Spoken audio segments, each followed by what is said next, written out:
Selamat siang, salam rekan guru penggerak hebat, di mana saja Anda berada.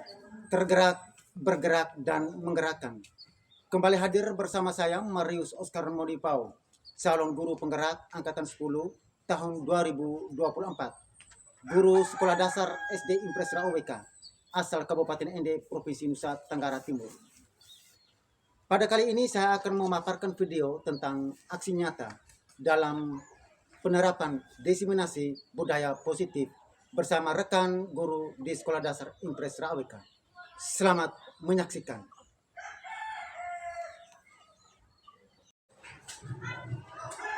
Baik, selamat siang semua. Siang. Sekali lagi selamat siang. Selamat siang. Lebih semangat lagi, selamat siang. Selamat siang. Oke, terima kasih banyak. Pertama sekali saya menyampaikan terima kasih banyak ya kepada Bapak Ibu semua, rekan-rekan guru yang pada hari ini telah memenuhi undangan secara khusus dari saya selaku calon guru penggerak ya yang melaksanakan pendidikan guru penggerak yang saat ini sedang berjalan ya selama 6 bulan, tetapi yang kami berjalan mendekati 2 bulan lebih ya, memasuki 3 bulan. Dalam pertengahan selama proses ini kami sudah memasuki materi pada modul 1.4 yaitu penerapan budaya positif. Jadi pengalaman yang kami dapat, kami sudah belajar dari beberapa, selain kami belajar secara mandiri, belajar di antara teman-teman calon guru penggerak atau rekan-rekan sejawat, dan juga bersama Bapak Fasilitator, Bapak Instruktur, dan juga kepada dengan Ibu pengajar praktik.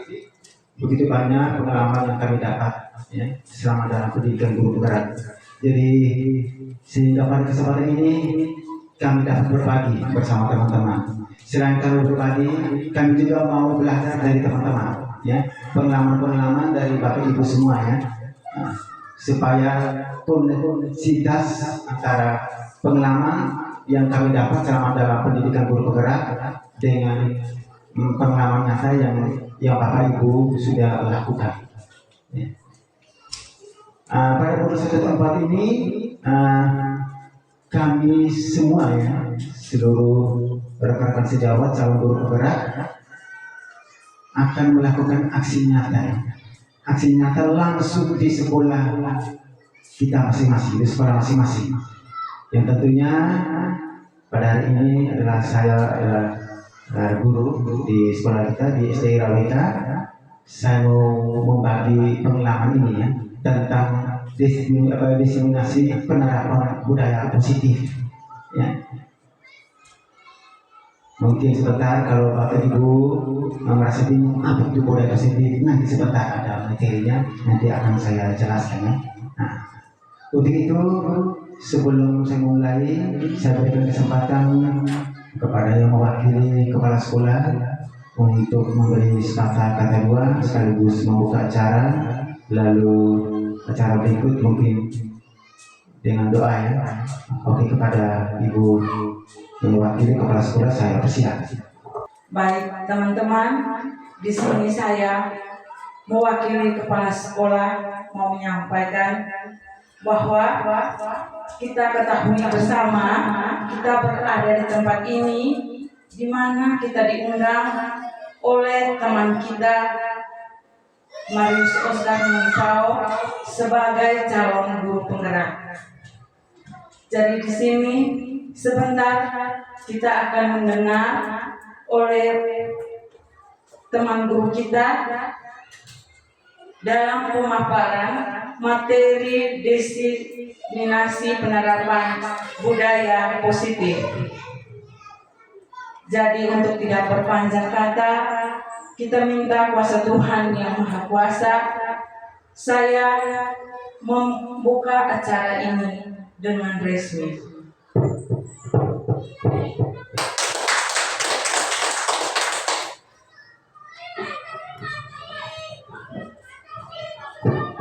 Oke, setiap hari itu harus bersenyum, ya. Jangan sampai kita baru masuk dari ini kita sudah kasih muka yang asal, nah itu ya. Mari kita berikan tepuk tangan dulu kalau kita akan.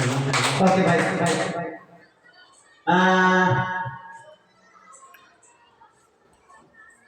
Oke. Sebelum kita mulai ada kesepakatan kelas ya.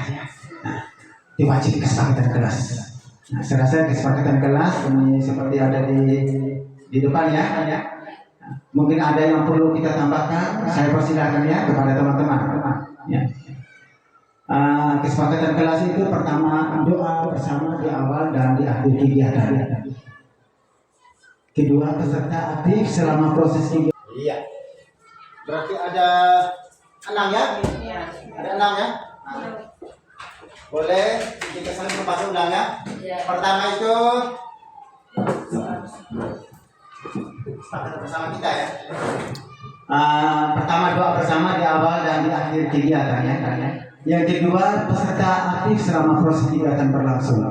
Yang ketiga meminta izin jika keluar dari ruangan. Ya. Maksudnya kita mungkin ke belakang ya. Di toilet kita minta izin. Terus yang keempat mengajukan tangan ketika menyampaikan pendapat. Yang kelima memberikan pendapat atau pertanyaan atau saran ketika diberikan kesempatan. Karena kesepakatan kelas dibangun berdasarkan kesepakatan bersama. Ya, namanya kesepakatan. Ya. Itu kesepakatan. Oke baik. Kita lanjut sebagai pengantar dalam kegiatan kita hari ini. Kegiatan kita hari ini yaitu tentang diseminasi penerapan budaya positif. Itu sesuai dengan filosofi Bapak Ki Hajar Dewantara ya. Filosofi Bapak Ki Hajar Dewantara yang merupakan tokoh pendidikan Indonesia. Beliau memandang bahwa pengajaran itu sebagai bagian dari pendidikan. Ya, pengajaran itu merupakan bagian dari pendidikan. Menurut beliau bahwa pendidikan harus memerdekakan anak-anak. Pendidikan harus memerdekakan anak-anak dengan memberi tuntunan agar murid mencapai keselamatan dan kebahagiaan yang setinggi-tingginya. Ya. Konsep ini menekankan antara saja ya. Yang berikut tentang budaya positif ya. Tentang budaya positif. Nah. Oke, budaya positif ya. Budaya positif itu saya mau tanya teman-teman jadi apa itu budaya positif ya, tapi sudah di situ ada ya. Nah, budaya positif itu adalah merupakan nilai-nilai ya dan kebiasaan-kebiasaan di sekolah yang berpihak pada peserta didik. Agar apa? Agar mereka dapat berkembang menjadi pribadi yang kritis, penuh hormat dan bertanggung jawab. Ya. Itu maksudnya ini budaya. Ada beberapa tahapan konsep inti dalam mewujudkan budaya positif. Nah, ini konsep inti dalam mewujudkan budaya positif. Itu ada 8. Pertama, perubahan paradigma positif. Kedua, disiplin positif. Pertama, perubahan paradigma positif. Kedua, disiplin positif. Ketiga, nilai-nilai kebajikan. Keempat, kebutuhan dasar manusia. Yang kelima, motivasi perilaku manusia. Yang keenam, posisi gotong. Yang ketujuh, keyakinan kelas. Sedangkan yang kedelapan adalah segitiga restitusi, ya, segitiga restitusi. Nah sekarang pertama, perubahan paradigma. Nah, perubahan paradigma ya, untuk membangun budaya positif, berarti apa yang kita perlukan? Ya, untuk membangun budaya positif, apa yang kita perlukan? Yang kita perlu itu adalah bagaimana suasana sekolahnya, ya atau suasana sekolahnya yang aman, ya atau betul suasana sekolahnya yang aman, ya nyaman, Ya, lingkungannya yang positif, ya, aman, nyaman, agar murid-murid mampu berpikir dan bertindak dan mencipta dengan merdeka, mandiri dan bertanggung jawab. Ya, supaya budaya positifnya berjalan. Kalau seandainya sekolah kita tidak nyaman, di antara gurunya mungkin tidak saling baku ketemu, ya toh, antara guru dengan pimpinan tidak cocok. Bagaimana kita menciptakan budaya positif pada anak? Ya toh? Nah, itu. Guru saja hanya mungkin bercanda di kelas, tetapi tidak pernah bergabung, ya toh? Mari kita ciptakan budaya positif yang aman, baik yang terjadi di sekolah maupun di dalam di luar kelas maupun di dalam kelas. Pancasila. Ya, itu tentang pembelajaran dengan paradigma baru. Ya.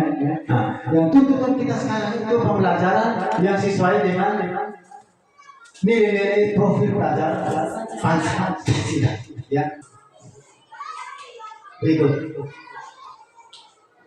Nah, disiplin positif dan nilai kebajikan universal. Disiplin positif itu disiplin positif terdiri dari ini apa kata disiplinnya. Sekarang kita kupas kata disiplin. Disiplin itu apa? Disiplin itu berasal dari kata disiplina, ya.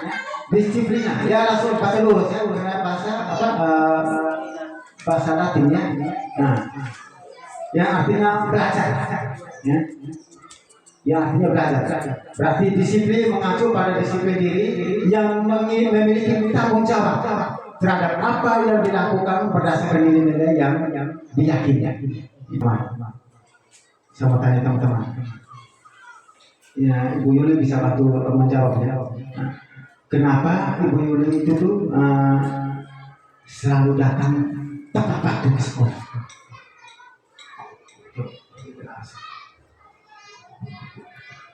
Baik, terima kasih. Saya menjawab pertanyaan dari Saya mau tanya teman-teman. Ya, Ibu Yuli bisa bantu menjawabnya. Kenapa Ibu Yuli itu tuh selalu datang tepat waktu ke sekolah?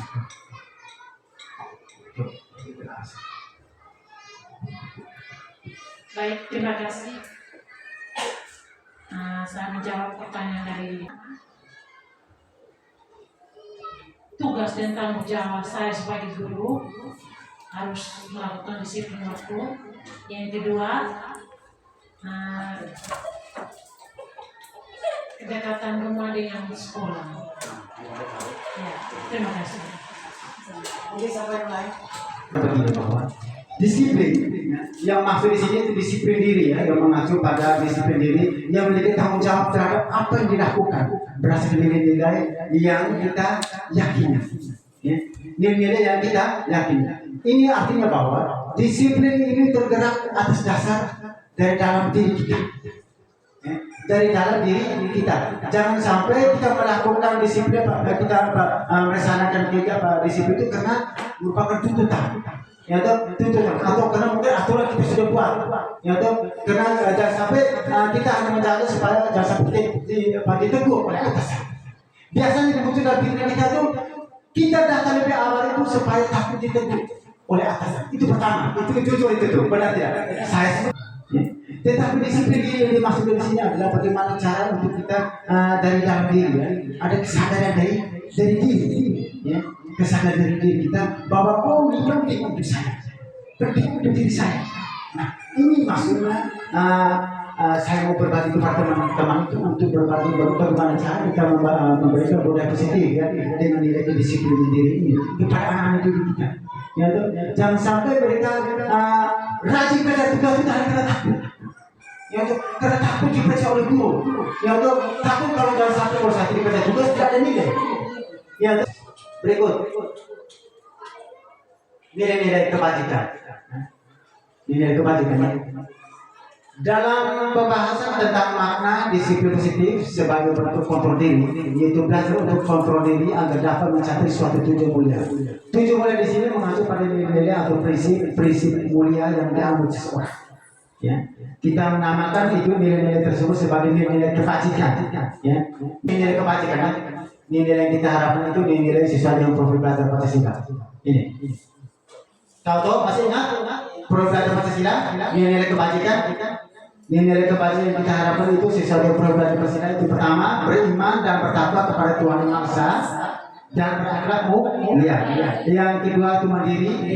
Yang ketiga itu bernaktivis. Keempat berkemudian global, bergotong royong dan kreatif.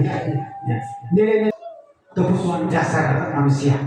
Nah ini yang menarik ini. Ini saya bertanya ke Ibu Vero yang minta maaf.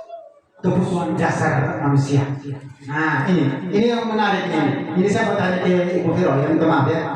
Ibu Vero, kebutuhan dasar manusia. Apa yang Ibu inginkan? Kebutuhan dari diri saya maksudnya supaya bisa meningkatkan kemampuan saya sendiri. Kemampuan. Ya. Kita miliki yaitu pertama itu kesehatan dan kemauan dari dalam diri kita. Kesehatannya. Iya. Apa lagi? Ada yang lain? Kasih sayang Kasih sayang antar teman. Nah ini kebutuhan dasar manusia. Kebutuhan manusia adalah segala sesuatu yang dibutuhkan oleh manusia. Segala sesuatu yang dibutuhkan oleh manusia ya. Nah, untuk mempertahankan keseimbangan kondisi fisiologi dan psikologi yang bertujuan untuk mempertahankan kehidupan dan kesehatan. Ya kan? Betul ya? Jawaban teman-teman. Ada 5 kebutuhan dasar manusia. Tadi yang kita ini tadi ya. Nah, ada yang bilang apa tadi kebutuhan apa? Kesehatan ya. Ada, tidak itu ada kesehatan ya. Kebutuhan kesehatan ya. Apalagi tadi untuk mendapat pengetahuan ya, kasih sayang, cinta kasih ya ini 5 kebutuhan dasar manusia. Pertama, kebutuhan bertahan hidup. Ya. Yang kedua, kasih sayang dan rasa diterima. Ya, kebutuhan untuk diterima. Ya, itu. Yang berikut, kebutuhan penguasa. Kebutuhan pengakuan atas kemampuan. Ya, dan kebutuhan pengakuan atas kemampuan. Ya. Itu. Dia mau jadi penguasa. Oh, ini dia apa siapa? Kebutuhan bertahan hidup. Kebutuhan bertahan hidup itu adalah kebutuhan yang bersifat fisiologis untuk bertahan hidup ya. Kebutuhan yang bersifat fisiologis untuk bertahan hidup. Nah, misalnya apa? Kesehatan. Kesehatan. Kebutuhan itu apa? Rumah dan makan. Ya. Itu kebutuhan untuk bertahan hidup. Kalau seandainya kita tidak punya makan, mau kemana kita bertahan hidup? Kalau seandainya kita kesehatan kita terjamin, tidak mungkin. Ya, ini itu kebutuhan. Nah, itu kebutuhan biologis sebagai bagian dari proses reproduksi termasuk kebutuhan untuk tetap bertahan hidup ya. Kebutuhan biologis itu penting juga. Ya, itu kebutuhan bertahan hidup. Itu. Berikut. Kebutuhan kasih sayang dan rasa diterima atau kebutuhan untuk diterima itu maksudnya beban itu. Kebutuhan ini dan 3 kebutuhan berikut adalah kebutuhan psikologis. Ya. Kebutuhan untuk disayangi dan diterima meliputi kebutuhan agar hubungan dan koneksi sosial. Itu. Berikut. Kebutuhan kasih sayang dan rasa diterima atau kebutuhan untuk diterima itu maksudnya beban itu. Kebutuhan ini dan 3 kebutuhan berikut adalah kebutuhan psikologis. Ya. Kebutuhan untuk disayangi dan diterima meliputi kebutuhan agar hubungan dan koneksi sosial. Contoh, kalau kita sudah berkeluarga semuanya, ya pasti mungkin di antara ini kita suami istri ya, di antara suami istri kita di rumah ya biasanya ada kebutuhan kasih sayang pasti ada. Ya kalau sama kita berjauhan, pasti kita rasa kesepian, benar. Jadi ini jujur ya toh. Ya, tapi kalau dekat, ya kasih sayang pasti ada di dalam. Ya toh, itu. Rasa kasih dan sayang itu ada. Ya, itu. Kebutuhan kasih sayang dan rasa diterimanya. Itu. Bagaimana Ibu Vero? Ya. Benar tidak ini kebutuhan kasih sayang? Benar sekali apa yang dilakukan. Itu kebutuhan kasih sayang itu penting. Ya, itu kebutuhan kasih sayang. Nah, begitupun dalam bagaimana cara kita menaruh kepada anak, ya, memberikan kasih sayang kepada anak tanpa kita memandang, si ini anak ini, Ya, oh agama ini, suku ini, tidak. Ya. Oh kelas ini, dia Bu Yuli, ya. Tidak. Semuanya sama, kita berlaku sama, berlaku adil. Itu. Anak-anak yang memiliki kebutuhan dasar, kasih sayang dan rasa diterima yang tinggi biasanya ingin disukai dan diterima oleh lingkungan. Mereka juga akrab dengan orang tuanya. Biasanya mereka belajar karena suka pada gurunya. Bagi mereka teman sebaya sangat penting. Ya. Mereka juga biasanya suka bekerja dalam kelompok. Ya. Itu kasih sayang. Ya. Itu kasih sayang. Berikut kebutuhan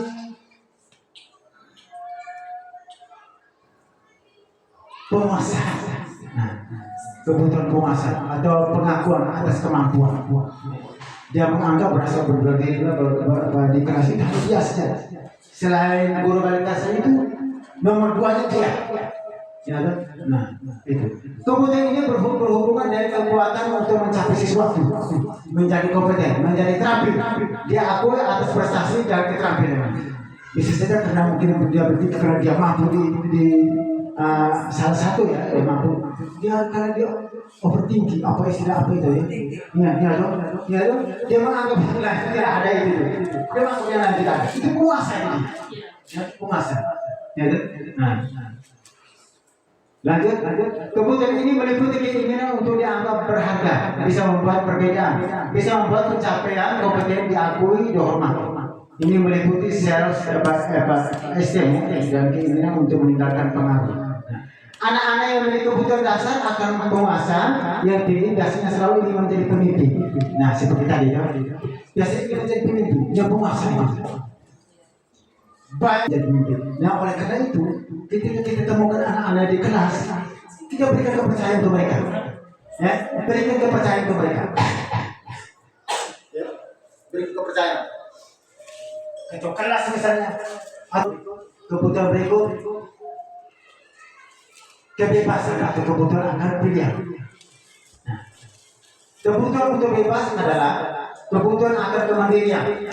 Ya, bebas, secara mandiri, mandiri, otonom, memiliki pilihan dan mampu mengendalikan arah hidup seseorang. Anak-anak dengan kebutuhan kebebasan yang tinggi menginginkan pilihan. Mereka perlu banyak bergerak, suka mencoba-coba, ya, itu karena bebas ya. Tidak terlalu terpengaruh oleh orang lain dan senang mencoba hal baru dan menarik. Ya, gitu. Kebebasan atau kebutuhan akan pilihannya. Gitu. Terus yang berikut.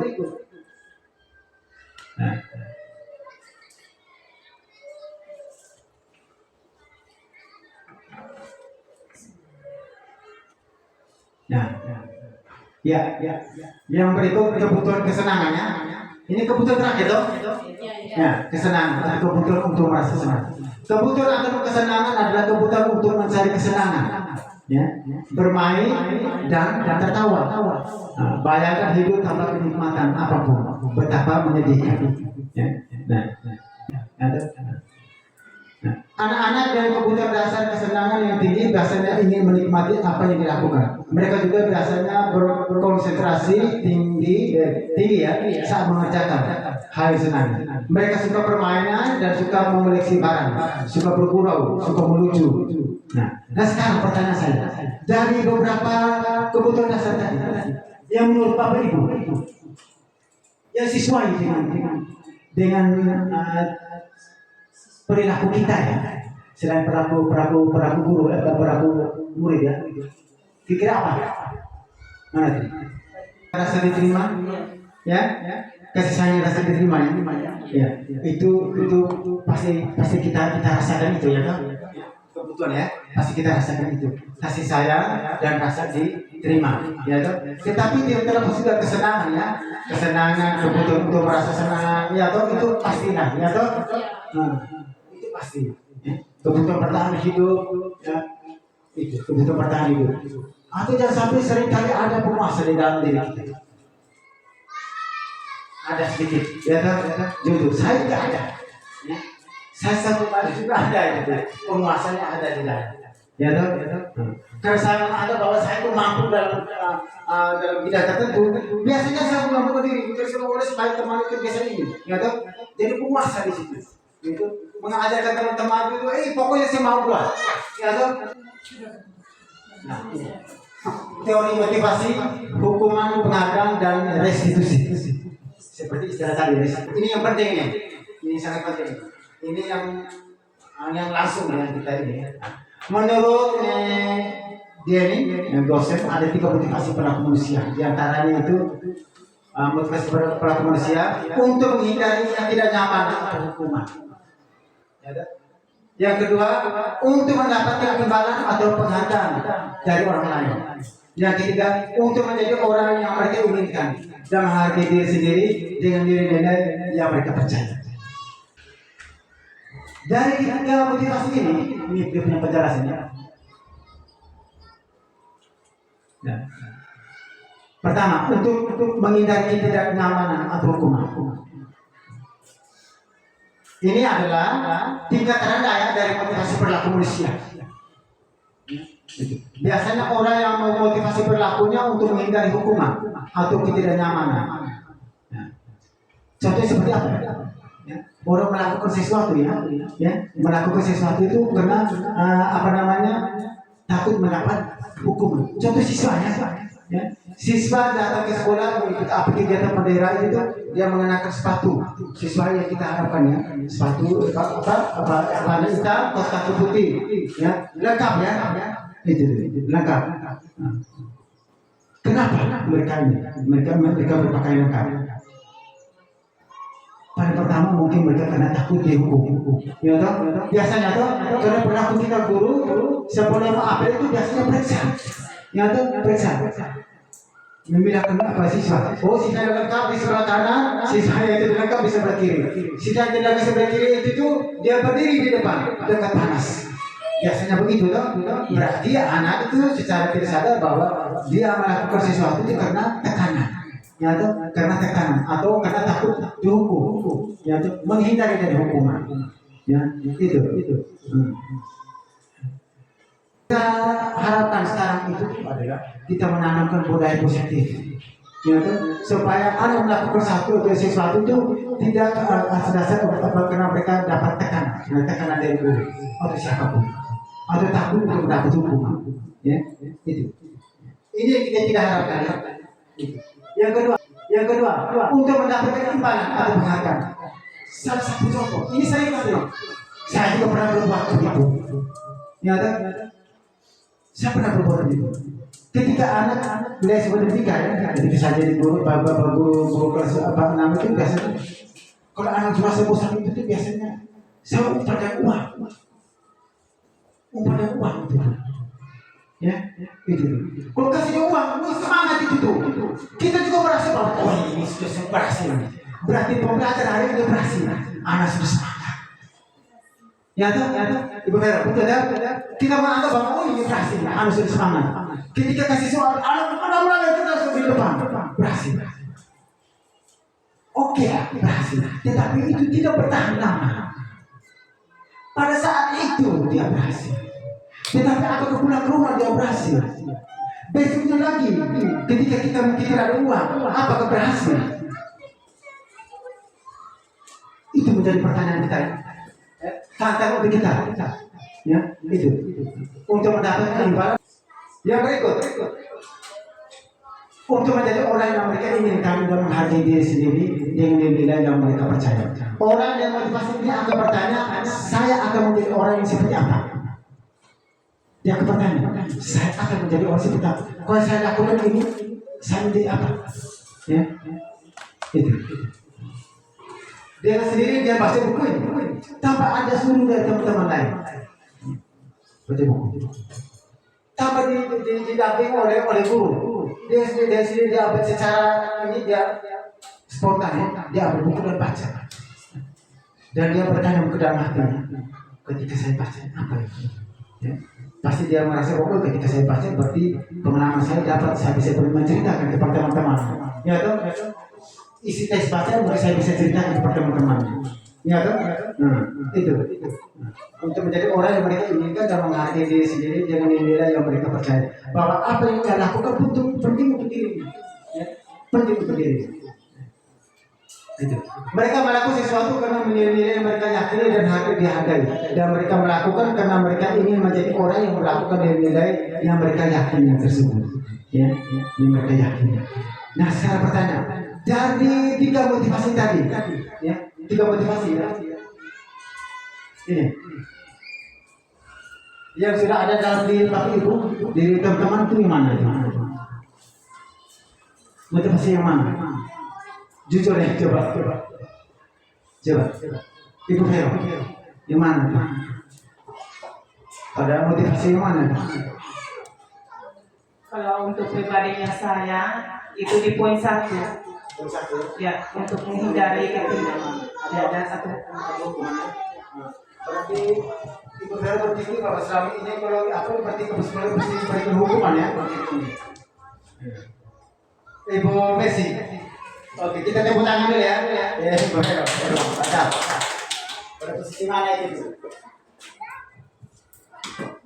kalau dari saya, ketiga poin itu mungkin sudah ada dalam pikiran saya.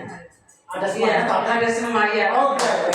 Lengkap. Tapi mungkin dengan adanya materi ini dan hari ini yang terjadi, mungkin pelan-pelan, Menghilangkan keduanya. Atau iya, maksudnya yang kita harapkan sesuai dengan filosofi Bapak Ki Haji Dewantara. Yang diharapkan itu bahwa kita menerapkan motivasi, hukuman dan penghargaan itu pada poinnya tiga, untuk menjadi orang yang mereka inginkan, yang menghargai diri sendiri dengan nilai yang mereka percaya. Ya. Gitu ya. Jangan sampai kita memberikan percaya kepada anak untuk melakukan sesuatu itu supaya anak itu merasa dihargai, yang dihormati. Ya, nah, melakukan sesuatu itu untuk anak supaya anak itu supaya menghindari dari hukuman.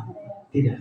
Berarti kita belum menerapkan budaya positif yang sebenarnya. Budaya positif yang benar yang kita terapkan itu bagaimana cara kita menyadarkan anak agar mereka dapat melakukan sesuatu tanpa ada paksaan dari orang, ya, dengan kesadaran diri, ya, dengan kesadaran diri, tanpa ada paksaan dari siapa. Ya. Posisi kontrol guru untuk membangun disiplin. Nah, ada 5 posisi kontrol, ya.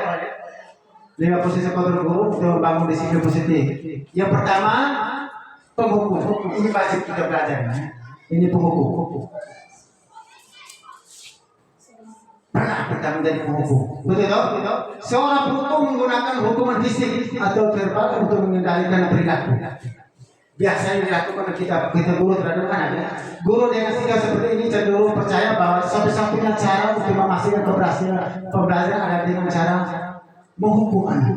Ya toh, maksudnya supaya ada hukum jerah, ada hukum jerah, efek jerah, ya, ada efek jerah, memberikan hukuman. Kalau kita memberikan hukuman, kita berpikir bahwa ini sudah berhasil. Kalau dia sudah ada efek jerah, pasti dia berubah. Tapi serasi itu tidak bertahan lama.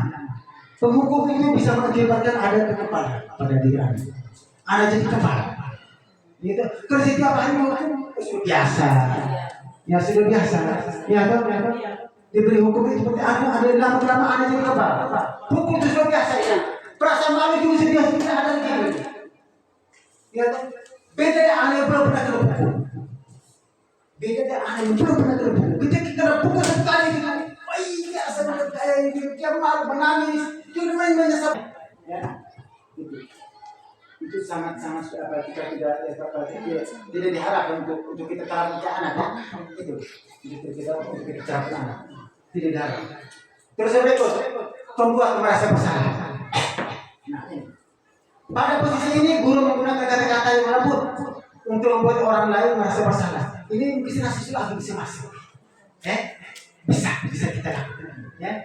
Ada sedikit masuk, ya. Pembuat posisi guru menggunakan kata yang lebih untuk membuat orang lain merasa bersalah.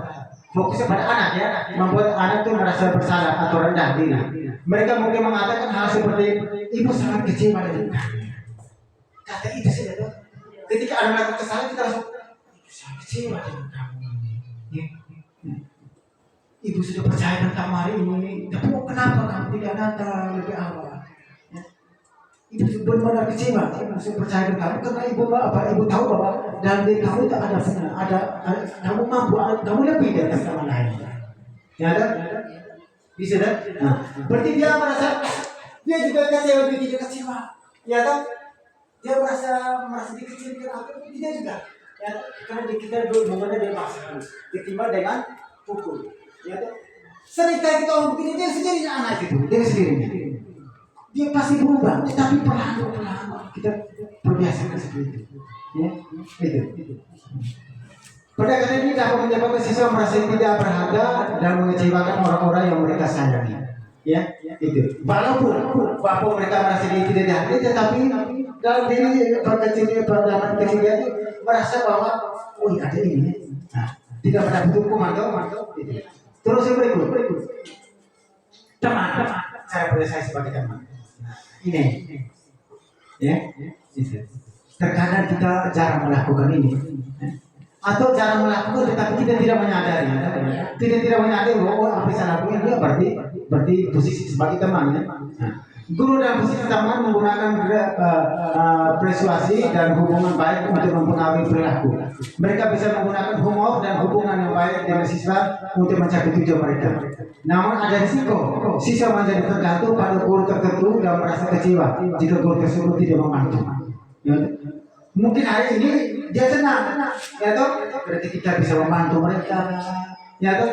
Tapi hari-hari tertentu, hari-hari yang mereka ini dia masih akan kecewa atau dengan ketidakhadiran kita masih dia akan kecewa, ya toh, itu. Selain kecewa dia akan bergantung pada kita, ya toh, karena hari kita dari dia, ya toh. Berikut 4 pemantau. Ini sering kita lakukan. Kita biasanya kontrol, pemantau ya, melakukan ke sana, pantau dia. Hanya pantau saja, tapi tidak ada penyelesaian. Ya, seorang pemantau adalah orang yang menjaga ketertiban dengan memperlakukan hukuman atau akibat. Guru dengan posisi ini cenderung melihat perilaku siswa dan menggunakan bukti-bukti tersebut untuk membuat keputusan tentang tindakan apa yang perlu diambil. Ya, pemantau. Ketika dia pantau, oh dia tahu, oh dia lakukan kesalahan, oh dia kesalahan ini. Kalau dia sudah mau mengamati, dia pantau, sudah tahu betul ada melakukan kesalahan, pasti ujung-ujungnya dia berikan hukum. Ya toh? Panggil, berikan hukum. Ya toh? Nah, sikap pemantau ini bukan setiap Bapak Ibuku, saya juga sebagai pemantau. Ya, sebagai pemantau. Itu. Guru yang berperan sebagai pemantau juga memantau mencatat informasinya. Gitu. Betul. Ini sebagai pemantau. Oh anak ini, oh ibu muda ini, oh petugas pikir, oh ini, lah pergi ke sekolah, ya ke sekolah panggil. Pasti guru pikir bahwa pasti guru kan tahu, wah ini pasti dari guru pikir ini terjadilah pertikaian kecil, betul tidak? Ya ada, terjadi pertikaian kecil. Terus berikut kebutuhan apa namanya sebagai manajer. Sebagai manajer, guru yang memposisikan diri sebagai manajer cenderung bersikap kolaboratif. Nah, ini yang diharapkan. Yang diharapkan itu sebagai manajer. Dari 5 posisi apa tadi? Posisi kontrol ya? Nah, 5 posisi kontrol. Yang dibutuhkan murid saat ini dan yang kita harus lakukan itu guru sebagai manajer. Bagaimana kita memposisikan diri sebagai manajer, cenderung bersikap kolaboratif dengan siswa untuk menemukan solusi atas masalah. Bagaimana cara kita bersama-sama mencari solusi dengan siswa, memanggil dia, menuntun dia, memberi motivasi, arah. Itu manajer. Setiap hari, seperti yang saya lakukan ada, pernah saya setiap hari memberikan pengarahan kepada anak-anak, mengingatkan mereka, itu manajer ini. Ya, selalu memberikan arah, motivasi kepada mereka, ya, teguran dan nasihat kepada mereka. Itu manajer. Ya, itu. Ketika anak melakukan kesalahan, tidak memberikan penghukuman, tetapi kita panggil dia, sama-sama kita cari solusi. Dia mau bikin apa? Oh, kamu punya masalah apa? Saya begini. Nah, kita mana yang cocoknya? Ya, anak punya mau seperti apa? Ya, anak punya mau seperti apa? Ya, nah, seperti itu. Sama-sama kita cari solusi ya. Yang berikut. berikut terakhir keyakinan keras. Tinggal lagi 2 hari keyakinan keras ya. Keyakinan keras. Sama tanya, keyakinan keras sama kesepakatan keras ya. Kesepakatan keras, keyakinan keras, kesepakatan keras. Sama tanya, keyakinan keras itu ide dengan kedisiplinan ya, betul tak? Dengan peraturan, betul tidak? Nah sekarang saya mau tanya, keyakinan keras dengan peraturan atau kedisiplinan itu sama? Itu beda. Oke, di mana beda?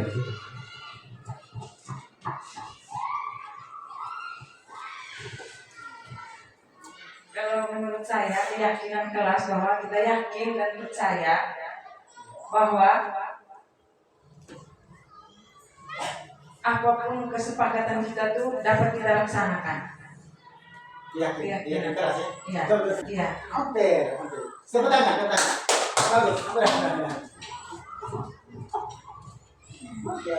Baik, menurut saya keyakinan kelas, apa yang saya buat, yang saya lakukan di dalam kelas itu saya yakin dan percaya itu benar-benar yang saya yakin dan percaya saya buat itu saya meyakini. Iya, maksudnya keyakinan kelas itu betul-betul saya melaksanakan. Terus apa itu berarti disiplinan aturan kedisiplinan itu sama atau Kalau menurut saya beda. Iya. Kalau keyakinan itu yang kita yakin tadi bahwa ini bisa.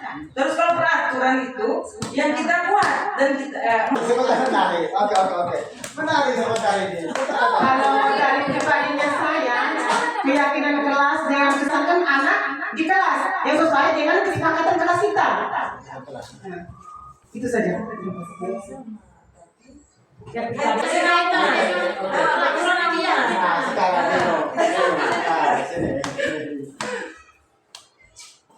Keyakinan kelas itu dibuatkan berdasarkan kesepakatan kelas. Contoh tadi itu kesepakatan kelas. Setiap hari dibuat itu tuh. Kalau peraturan biasanya 1 tahun atau 5 tahun sekali itu tuh. Benar tidak? Ditulis ditempel itu tuh. Satu kali biasa. Tapi itu pun biasa dibuat hanya 1 orang. Bisa dibuat oleh guru kelas atau bisa dibuat oleh kepala sekolah saja. Atau lembaga. Contoh di yayasan biasanya di yayasan. Aturan yayasan secara lembaga. Aturan kedisiplinan yang harus dijalankan harus ditaati oleh bawahnya, oleh gurunya, oleh siswanya. Ya, itu aturan disiplin. Beda dengan keyakinan. Kalau keyakinan berarti sesuatu yang meyakinkan orang, yaitu atas dasar kesepakatan bersama, atas dasar kesepakatan. Dia cenderung tidak memberikan hukuman, tetapi kalau peraturan itu ada hukuman.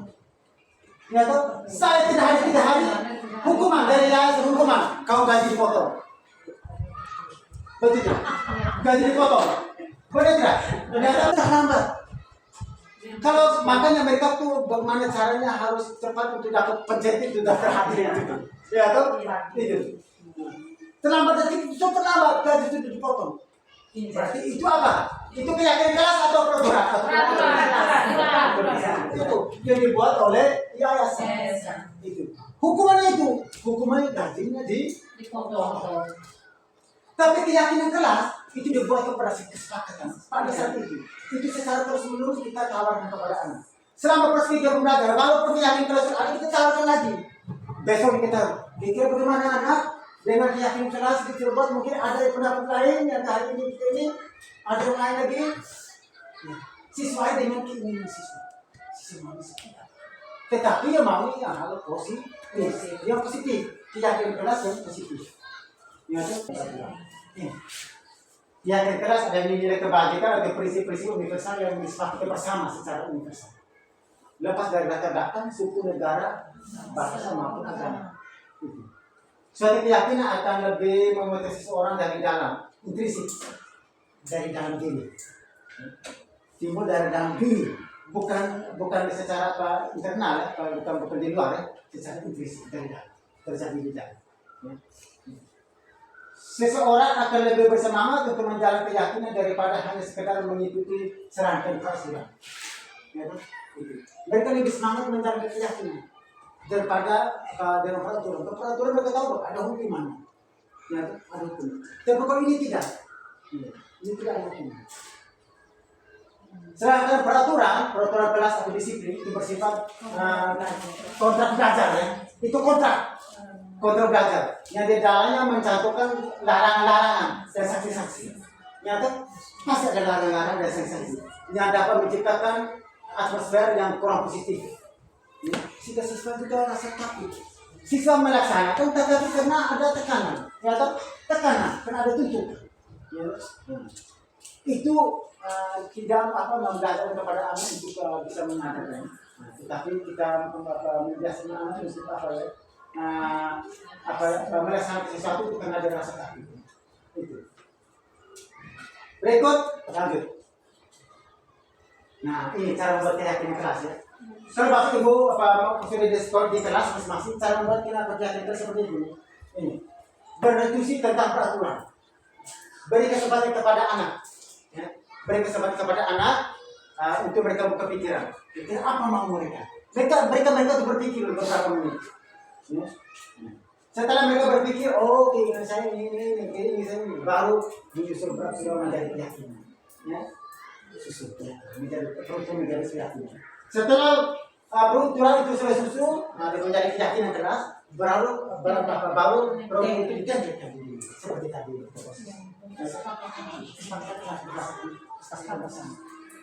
Maka dia penilaian itu pasti signifikan restitusi. Apa itu restitusi? Coba teman-teman, ada yang tahu restitusi? Berarti kait dengan segitiga. Apa itu segitiga restitusi? Apa itu restitusi? Ya, belum tahu? Ini kosakata baru ya. Istilah baru. Restitusi itu adalah proses menciptakan kondisi bagi murid-murid untuk memperbaiki kesalahan mereka. Ya. Restitusi adalah proses menciptakan kondisi bagi murid untuk memperbaiki kesalahan mereka, sehingga mereka bisa kembali pada kelompok mereka dengan karakter yang lebih kuat. Ya, di hari esok itu. Menurut dosen itu restitusi merupakan proses kolaboratif yang mengajarkan murid untuk mencari solusi atas masalah yang dihadapi, yang membantu murid berpikir tentang orang seperti apa yang mereka inginkan dan bagaimana mereka harus memperlakukan orang lain. Ya, itu pengertian dari restitusi. Nah, bagaimana? Ya, itu.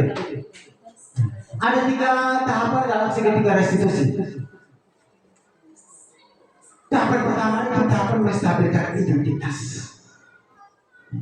Tahapan menstabilkan identitas. Tahapan yang kedua itu tahapan bagaimana kita memvalidasi tindakan yang salah. Ya.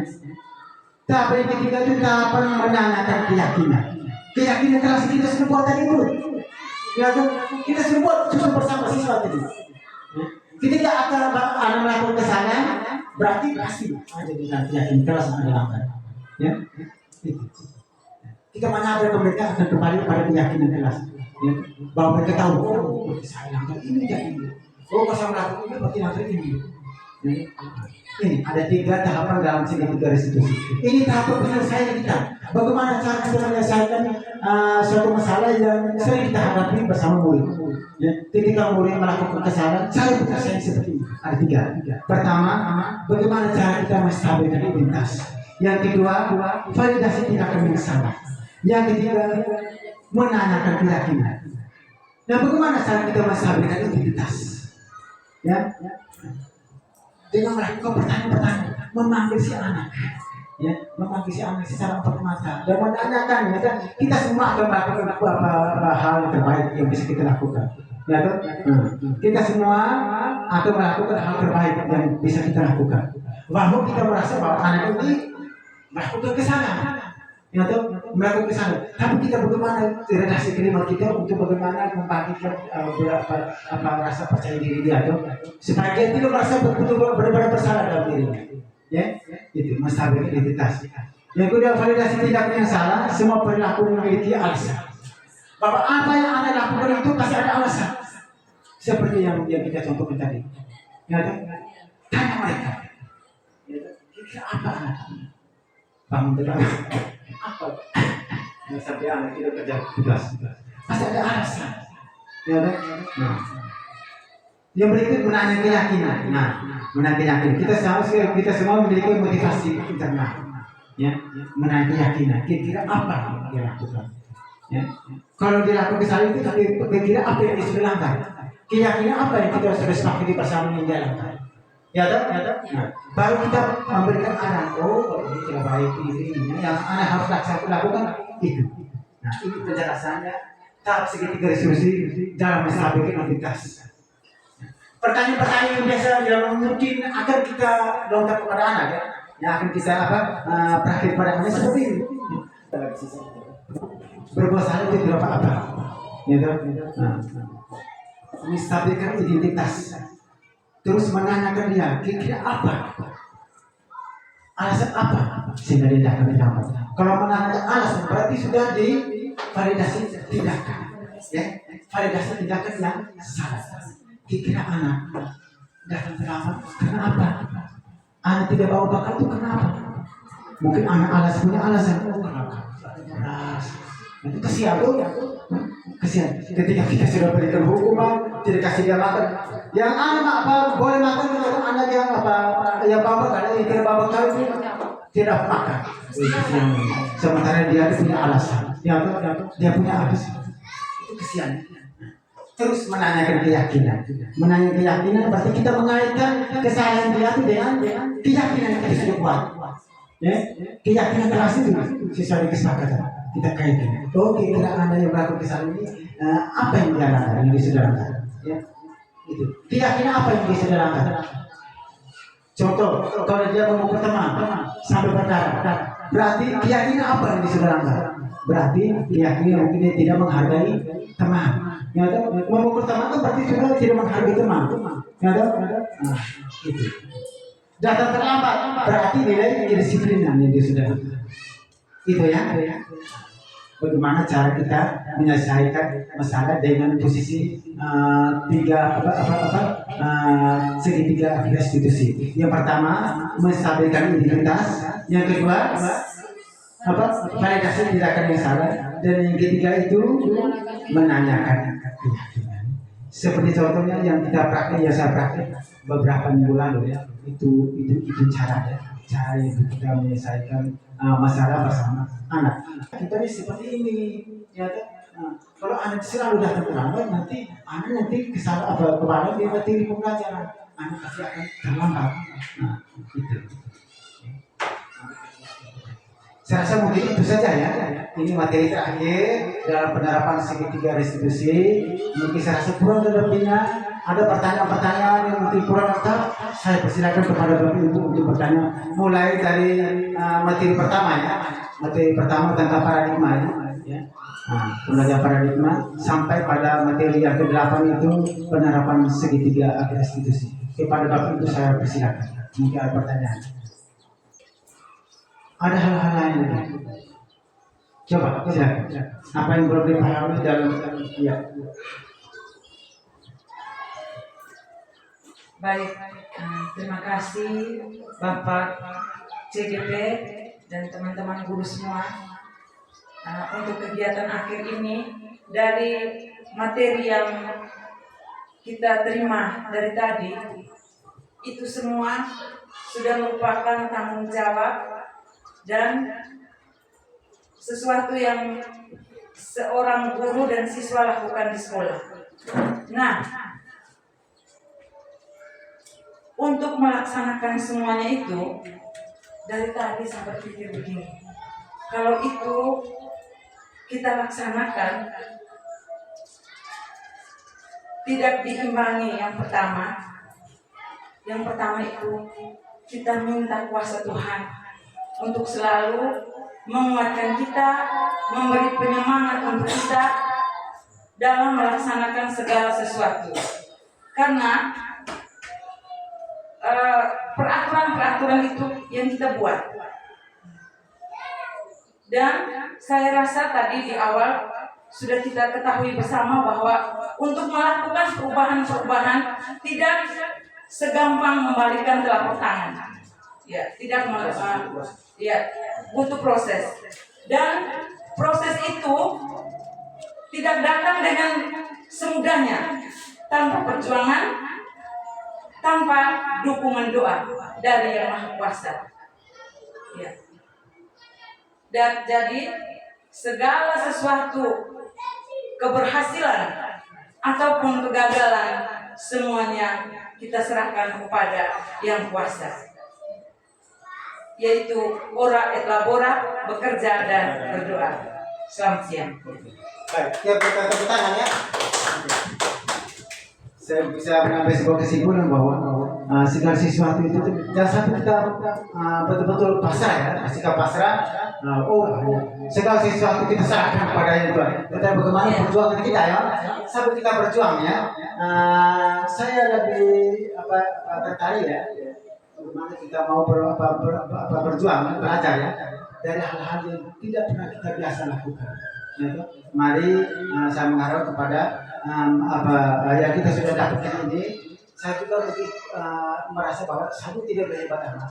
Ya, dengan pengalaman yang kemampu sedikit ini, saya mau hanya mau berbagi dengan Bapak Ibu, teman-teman, supaya bisa berbagi, membuka wawasan kita untuk bagaimana kita menanamkan budaya positif kepada anak didik kita, kepada sekolah kita, ya, terutama di sekolah dasar Impresrawika ini ke depan, ya, supaya betul-betul anak menanamkan budaya positif itu berasal dari muncul dari niatnya sendiri, dari kesadaran diri, baik kepada anak dan juga pada kita guru sendiri, ya, menanamkan budaya positif.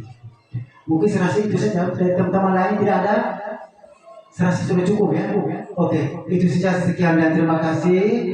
Sekali lagi saya mengucapkan banyak-banyak terima kasih kepada teman-teman semua, kepada Bapak Ibu yang mewakili kepala sekolah hari ini yang sekaligus membuka acara. Nanti sebentar saya serahkan kembali mic kepada Ibu untuk kembali menutup kegiatan kita ini. Ya. Paling pertama dari lubuk hati saya yang paling dalam mengucapkan terima kasih banyak ya atas kehadiran Bapak Ibu semua sampai jam 1 jam lebih ya. Untuk tetap bertahan di tempat ini guna mendapatkan ilmu baru ya. Walaupun ada ilmu yang kita sudah pernah terapkan, tetapi mungkin belum fokus ya, belum fokus. Tetapi yang sangat diharapkan itu bahwa pada tahun ajaran baru itu kita laksanakan dalam penerapan budaya positif ya kepada anak didik kita. Mungkin saya rasa dari itu saja. Sekali lagi saya mengucapkan terima kasih dan selamat siang. Saya berikan mic kepada Ibu mewakili kepala sekolah untuk menutup acara kegiatan kita ini. Baik, selamat siang teman-teman guru dan Bapak Guru CPG. Yang pertama-tama saya mewakili kepala sekolah mengucapkan banyak-banyak terima kasih atas ilmu yang telah kami dapat hari ini. Yang kedua, kegiatan ini juga merupakan hal di mana motivasi bagi kami guru dan juga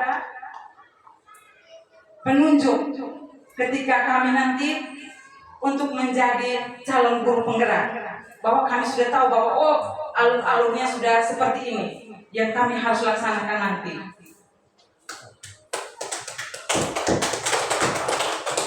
Jadi mungkin dari saya penyampaian hanya sekian. Atas berkat dan dukungan Tuhan, saya tutup acara ini dengan resmi.